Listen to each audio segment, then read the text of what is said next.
Hi guys! Welcome back to my YouTube channel. So guys, I'm back. So guys, i-share ko sa inyo guys. Nakita nyo sa title, hindi pinayagan. So ganito po yun guys. Last month guys, May, dapat umuwi na ako ng John. So, hindi ako pinayagan ni boss na umuwi. So, nag-decide ako guys na mag-resign. So, recently lang guys, nag-send ako ng resignation letter. Ayan. Nag-send ako ng resignation letter guys. Nagsulat ako, inayos ko. Ayan, nagpaalam ako ng maayos sa boss ko. Kasi nga guys, 8 years na ako. Gusto ko kasi guys na mag-resign na, mag-stay na sa Pilipinas para I spend time na rin sa mga anak ko. Ayan guys, para masubaybayin ko rin sila araw-araw. Ayan, nabulol tayo. So na guys, ito na guys, nag-send na ako and then waiting ako siguro mga 3 days pa yata bago nag-feedback si boss. So na guys, tumawag sa akin yung right hand ni boss, yung tinatawag naming director dito. So yun na guys, hindi ako pinayagan ni boss guys mag-resign. So yun, hindi ako pinayagan mag-resign. So wala akong magawa guys kasi hindi ako pinayagan mag-resign. So, pinayagan naman niya ako magbakasyon. So, yun guys, magbakasyon ako this coming August. So, yun na guys, ang request ko kasi nga yung mga kasama ko guys, naalipat na-assign na sa ibang bansa. So, ang gusto ko, ayaw ko na mag-isa dito. Kasi nga kahit although guys, monitoring lang, ayan. Kasi may alaga kami dito, 2 pusa, yun lang, pinapakain, yun lang naman. Routine everyday, kaya lang guys, ang laki ng area na to. So, ang laki-laki ng area na to guys, so kailangan ko may kasama. So yun guys, ito yung request ko kasi hindi ako pinayagan mag-resign. So yun guys, hindi ako pinayagan mag-resign. Tapos guys, tinanong ako anong gusto ko. Siyempre ayaw ko namang mag-demand kasi siyempre ang kagandahan lang guys is mabait yung boss ko talaga guys. Yung boss ko napakabait talaga, may puso. Yun na guys, mas okay naman din sa akin, pero okay naman, wala naman akong pinipili guys kung ano talaga ang kung pinayagan ako, it's better naman kasi nga pag nag-resign ako guys, may nakukuha naman din akong separation pay. So yun lang guys, pinayagan ako magbakasyon muna ako, pero kailangan kong bumalik kasi nga hindi ako babalik guys, wala akong makukuha. So na guys, uwi ko na ngayong first week ng August, magbakasyon ako, and then guys, antayin ko lang yung may bagong darating na staff daw, 3. So hindi ko alam kung ilan ilagay dito kasi nga monitoring naman mostly dito. Siguro first week ng August baka nandito na. So yun, hindi natin alam. Alam guys, bakit ilang decision ko guys na mag-resign ako, yung gusto ko talaga mag for good na kasi nga hindi na, sa madaling salita, I'm not happy na talaga dito, yung ganun. Kasi nga guys, yung para pabalik-balik na lang araw-araw, hindi kasi katulad dati guys na nagbago ang lahat guys simula yung pandemic. Kasi yung simula yung pandemic, wala na kami mga bisita, wala lagi na si boss. So yun, parang ang boring na, parang ang taas na yung oras mo kaantay, parang walang mangyayari, parang wala lang, parang basta parang naano na ako guys. Gusto ko kasi mabago naman yung pananaw ko sa buhay ko. Yung ganun, kasi nga sa totoo lang guys, hindi naman talaga malakihan yung sahod dito kasi part Middle East to so hindi malaki yung kontrata namin. So, ang kagandahan lang sa amin guys na tulad sa akin, 8 years na ako dito, nagdadagdag ng sahod every renew. So, yun na guys, October pa naman mag-expire yung documents ko, requirements ko, siguro doon ko pa malaman kung magkano dinagdag ng sahod ko kasi sabi naman ni boss dagdagan na yung sahod ko. So hindi naman ako na-expect din na medyo taas ang dagdag kasi alam ko naman kung magkano lang dagdag ng sahod namin dito. Ayun, na yung mga kasama ko sabi lang isipin ko na lang maayos. Pinag-isipan ko na talaga guys kasi nga parang napapagod na rin kasi ako guys, sawa na rin, ganun. Kasi ang tagal ko naman din kasi ng ibang bansa, dito sa Busco, dito sa Muscat is 8 years na ako, tapos tag Abu Dhabi din ako, 2 years, more than 2 years ako doon, tapos isang buwan lang ako nagpahinga, tapos umalis na naman ako, yung parang ganun, parang nag-decide na talaga ako, so yun, hindi man ako pinayagan na mag-resign. So, yun guys, tuloy lang. Siguro ito yung way ni God na mag-continue pa ako kasi nga may anak naman ako nag-aaral. Sa akin lang guys, parang nandyan naman yung papa ng mga anak ko. Nandyan naman yung asawa ko. Kaya, tawag nito, okay lang naman sa akin din. Kasi yung guys, Ang bala ko kasi, kung pinayagan ako ni boss mag-resign, is mag-business na lang ako, pa konti-konti, pero hindi bultuhan kasi sa Pilipinas, alam ko naman, na lalo din sa village namin guys, halos bahay doon, halos block doon, may tindahan na, sari-sari store, bigasan, yung karinderya, yung mga ganyan. Sa akin lang kasi guys, isip ko lang, tas siyempre, hindi naman ako katandaan na hindi pa talaga, na hindi na kaya magtrabaho. So, ang ano ko talaga guys, target, kung pinayagan ako mag-resign, sa Pilipinas ako magtrabaho kasi nga guys, mabilis lang naman din ako makakuha ng trabaho. Una, hindi ako namimili ng trabaho. Pangalawa, ang dami ko ng kakilala guys, so mabilis lang talaga ako makapasok. So yun, parang lumakas din ang loob ko. So yung gayon guys, hindi ko alam kung hanggang kailan dito, hanggang kailan, kasi sa totoo lang guys, ano na, wala na, monitoring lang kasi wala naman si boss, yung ganyan, parang nakakatamad. Tsaka ito guys, yung area na to napakalaki dito. Pumapasok ako guys. Pag nandito si boss, yung pasok namin is 6:30. Ngayon, pumapasok ako 7, ganyan. Tapos nag-out ako ng 8, yung ganyan. Pero umuwi ako ng tanghali sa ano, kasi nga, naglalakad pa yung room namin galing dito. So, 5 minutes lang naman. Ganyan lang. So, pa-routine, pa-balik-balik yung ganyan. Kaya nag-decide na talaga ako resign. Kaya hindi ako pinayagan. So, na guys, so, ayun. Pero okay lang naman din. Kasi nga, marami pa naman din akong gustong gawin. Okay lang din, guys. So, na guys, ayan. Minsan lang talaga ako nag-upload dito sa YouTube ko. Ayan, 2 weeks. Sometimes, 2 weeks. 2 bisis. Minsan sometimes sa isang buwan, 3. Sa maisipan ko lang. Ayan, thank you sa lahat ng nandyan pa na nagsusupport ng aking channel. Ayan. Sa aking page naman, hopefully, babalik na yung aking, ads doon. Nandun yung star ko. Ayan, ayusin ko yun guys, pagdating ko sa Pinas. Kasi naano ko kasi sa bansa ko, yun, na-restricted. Sana bumalik sa dati na may ads, may star, para may gana naman akong upload, or gusto kong magpa-entry, mag-share ng konting blessings, ganyan.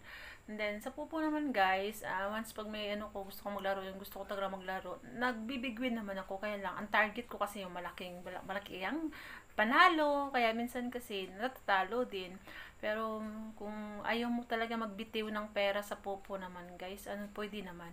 Kasi, sa live, sa CS meron na ka ng earnings. Tapos may pre-box naman siya na 10. Antayin mo lang, collect mo lang, tapos mag-abang ka ng fireworks. Kaya lang, ang disadvantage pag hindi ka VIP, hindi ka nakakasalo palagi. Yun lang. So, kasi marami namang paraan. Sa akin kasi guys, libangan ko lang naman yan guys. Kasi nga, hindi naman talaga maasahan ng social media, lalo pag hindi ka big content creator, hindi ka talaga kilala, wala masyadong susupport sa'yo, wala ka naman talagang kikitain. Sa akin lang is, libangan ko lang talaga yung mga social media ko.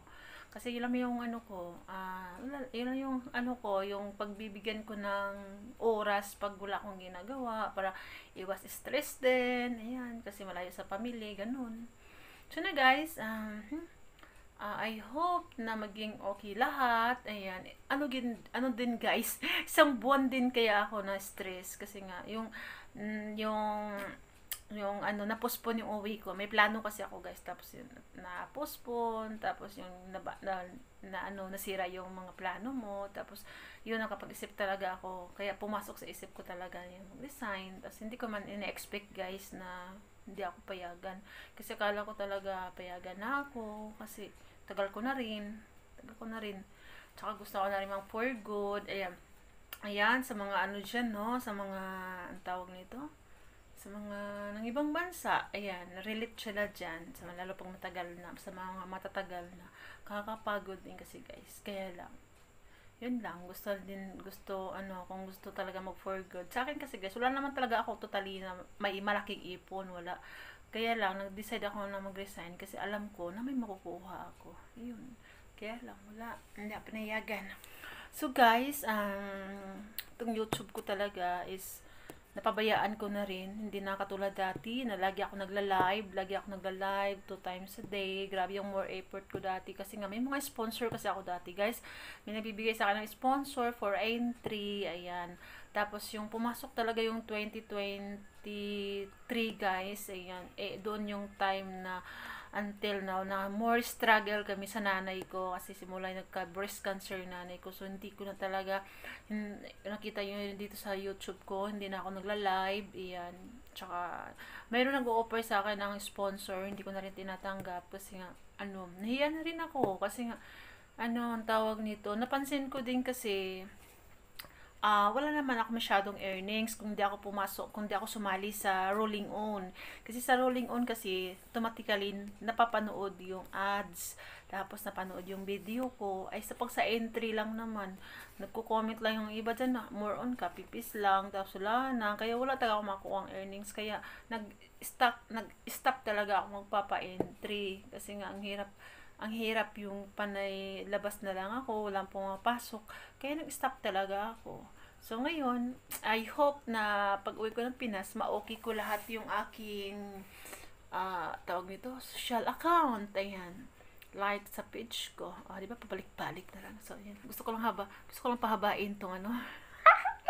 So guys, may share ako sa inyo guys. Idugtong ko na lang dito. May share ko sa inyo guys. Ito yung experience ko guys na hindi ko makakalimutan sa buong buhay ko. Ganito kasi guys, pumasok ako doon sa room ni boss, umikot ako kasi nag-robing ako. Sira kasi yung doon, lock ng pinto. Ngayon guys, hindi ko siya naman masyado nilock kasi alam ko na sira. Ngayon guys, na-lock pala siya. Siguro sa ewan ko, hangin ba or what. Ngayon guys, yung lalabas na ako, hindi ako makalabas guys. Grabe yung panic ko, naiyak pa nga ako. Kasi nga hindi ako makalabas. Ngayon guys, sobrang taranta ko, hindi ko alam, kumuha ako ng mga maliliit na doon, stalls, mayroon naman doon sa room ni boss, maliliit. Ginaganyan ko, tinanggal ko yung mga lock. Hindi talaga siya guys nabuksan. Kasi ang bakal yun kasi. Hindi talaga. So, ang ginawa ko guys, yung cellphone ko, hindi ko pala nalagay sa bulsa ko. Ewan ko ba, ba't ganun? Lagi ko man dinadala. Yung time na yun, hindi ko nadala. Tapos yung telepono kasi dinala ko, lubat siya, hindi makatangkap ng call. Ewan ko ba't ganun. Ngayon guys, may telepono naman doon, bawat area doon sa bathroom. Tumawag ako sa opisina. Tapos naalala ko guys, may bintana pala doon sa bathroom. Yung naisipan ko talaga guys na tumawag, tapos mag-send ng napasok sa isip kong magdala ng, ang una kong napasok sa isip ko guys, magdala ng ladder kasi doon ako dadaan para ikot na lang ako kasi ako lang naman may access na makapasok dito. Mabuti na lang guys, nagbago yung isip ko, ang bilis ko agad makaisip, sabi ko, ibigyan mo ako ng tools na pwedeng isira doon na mabuksan para makalabas ako. So yun guys, binigyan ako ng carpenter namin ng yung tools, kaya yun sinira ko. Kaya nakalabas ako, pero grabe yung pawis ko, grabe yung guys, tranta ko kasi nga sipin mo hindi ka makalabas. Tapos guys, dito kasi guys sa area ko, pag hindi ka dito nagtatrabaho, hindi ka makapasok. Kaya ang hirap dito guys pag mag-isa ka. Kaya ngayon lang naman to nangyari na mag-isa lang ako kasi ngayong kasama kong dalawa pinadala sa sa Croatia, tapos yung isa kong kasama nag-resign. Kaya ayun, ang hirap pag ganung pangyayari. Kaya ngayon guys, lesson to learn sa akin kung saan ako pupunta. Dapat dala ko yung cellphone ko, dala ko yung telepono, di ba? Para kung saan na ako may stock, hindi ako mataranta. Pero kanina guys, first time kasi na nangyari sa akin na na-stuck ako, yung alam mo ba, yung hindi mo in-expect na malak ka, di ba? Malak ka sa isang lugar. Kaya yun, lesson to learn din sa akin yun na nang lagi magdadala ng cellphone at telepono, di ba? Kaya kaya kanina guys, natamlay ako paglabas ko, sabi ko, ang hirap talaga pag mag-isa. So na guys, diba, sabi ko na sinishare sa inyo, share. So guys, nagkape ako ngayon pala. Itong kape ko is black, to siya, Barako. Ayan, minsan lang naman ako nagkakape guys na pure kasi gusto ko may coffee meat. Ayan. Alternate lang naman pa, iba-iba. Ganyan. So yun lang guys. So guys, ayan. Sana hindi kayo nagsawa sa kapapanood sa akin. Char! manood. And shout out ko lang pala, kunin ko yung opportunity na to na magpa-thank you kasi Sir Roger Laudi, thank you sa iyo Lods. Ayan, Sir Roger, thank you so much. Ayan, lagi niyang nire-rolling on yung mga upload ko guys kasi nga ang dami niyang gadget na sa ano siya, nasa Saudi, sa ibang bansa din. Thank you Sir Roger. Ayan, until now nandyan ka pa rin, hindi ka nagbabago kahit nagbago na ako. Charot. Hindi naman. Aminado naman talaga ako guys. Nagbago ako sa channel ko na hindi na ako nag-upload lagi, hindi na ako nagla-live. Simula ngayon pumasok yung struggle sa buhay ko kasi nga parang hindi ko na maatim kaya na gawin palagi naharap sa kamera ng ganito. So yun, Sir Roger, thank you. And then, kasi si Kuy Malot, ayan, sinusundan pa rin niya ako sa iyo, popo ko, si Kuy Malot, lagi kong kausap araw-araw.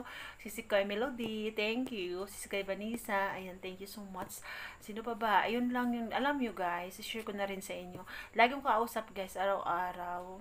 Hindi naman talaga araw-araw, talaga actually araw-araw as in, alternate din. Ayan babae kausap ko, yung nakilala ko sa social media, si Kuy Malot, number 1, si Kuy Melody, ayan, si Kuy Melody, ayan sila.